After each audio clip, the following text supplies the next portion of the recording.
मैं रमा हूँ। राजू और रमा दोनों एक ही कक्षा में छात्र है। राजू पाठशाला में नया है, दोनों कक्षा में बातचीत करते हैं। मैं राजू हूँ, నేను రాజు।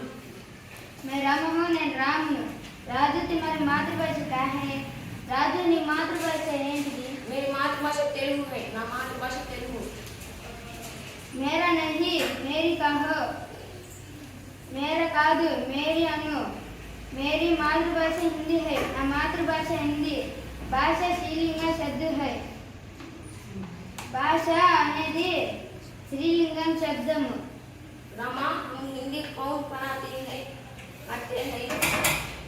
रमा మనకు హిందీ ఎవరు నేర్పిస్తారు? सरला जी हमें हिंदी पढ़ाती है। सरला గారు మనకి హిందీ నేర్పిస్తారు। మనకి ఎవరు హిందీ నేర్పించేది?